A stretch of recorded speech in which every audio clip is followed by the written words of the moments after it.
My name is Burke Hedges, author of the best-selling book, The Parable of the Pipeline. I open my book with a story about Pablo and Bruno, who take two very different paths in their quest for financial independence. What you're about to see is the delightful animated story of their adventure. So, sit back, relax, and enjoy the life-changing lessons in The Parable of the Pipeline.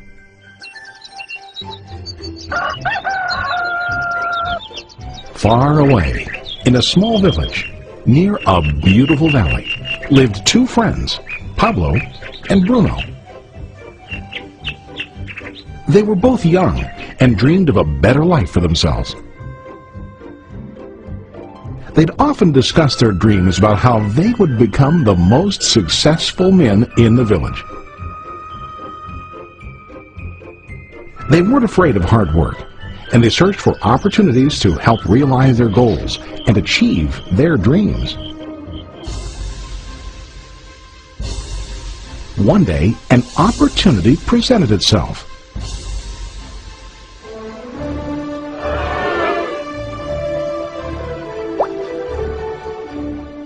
The mayor of the village decided to hire two people to bring water from a spring up on the mountain, across the valley, back down to the village. They were to be paid based on the amount of water delivered to the village. Bruno and Pablo enthusiastically got to work. Every day, from morning till evening, they carried buckets to and from the spring. They worked hard, carrying water to the village. In the evening, they'd return home with their day's wages.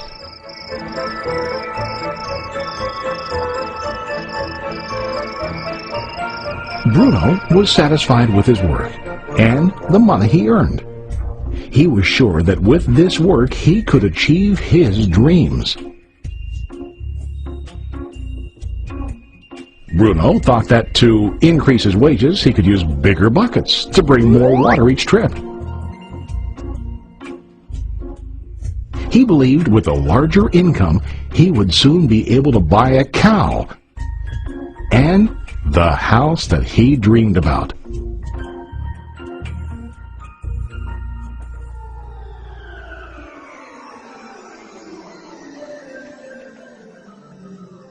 Now Pablo was not satisfied.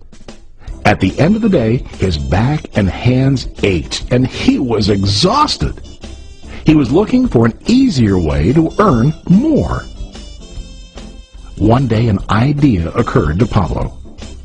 He imagined building a pipeline to deliver the water from the mountain spring to the village. With this pipeline, he could get more water to the village without carrying buckets back and forth from the spring to the village. Soon, he got very excited about his idea and began to plan. Pablo, of course, shared his idea with his friend Bruno and asked him to join with him to work on and help build the pipeline. Bruno thought the idea was crazy. All Bruno could think about was what his money could buy today and how to get it quicker. He felt that building a pipeline would slow him down and delay him in achieving his goals. Instead, Bruno got bigger buckets and went more often back and forth, fetching water. He was sure that with this method, he could make more money. Pablo decided to build the pipeline on his own. He understood that it would not be easy to build, and it would take time to complete the pipeline.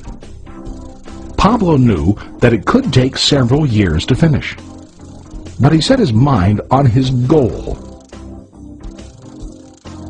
Every day he worked and carried water like before. But on weekends and during his spare time, he worked hard to dig in the rocky soil and build his pipeline. In the first month, there was little to show for his work.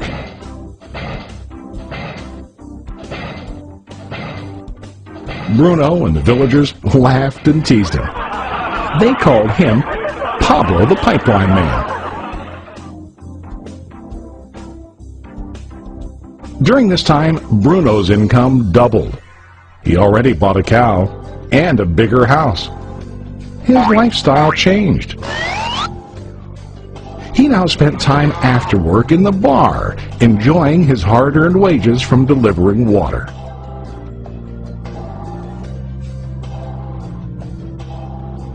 What Bruno didn't realize was that his body was starting to stoop from carrying heavy buckets every day.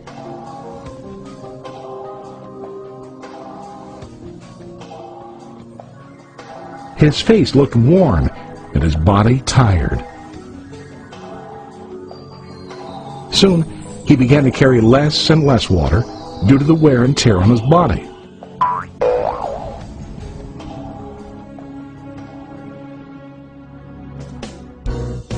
Month after month, Pablo worked. Soon a year passed, and then a second year. Finally, Pablo finished his pipeline. He now used his pipeline to deliver water to the village instead of carrying buckets. Pablo was now earning more money than ever before. The water continued flowing to the village, while Pablo wasn't working. While he slept and ate, the water flowed. Pablo was happy and proud of his insight, persistence, and hard work. Now his income flowed as long as the water flowed through his pipeline.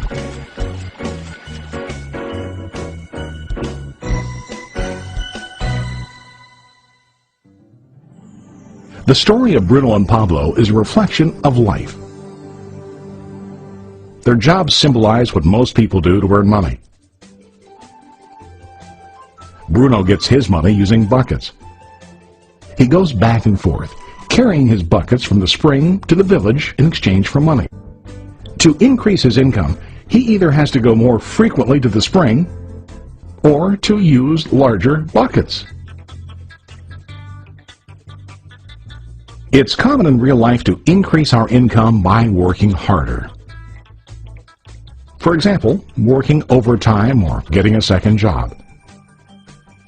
We also increase the size of our buckets by accepting a higher paying position, which often includes spending more time on the job.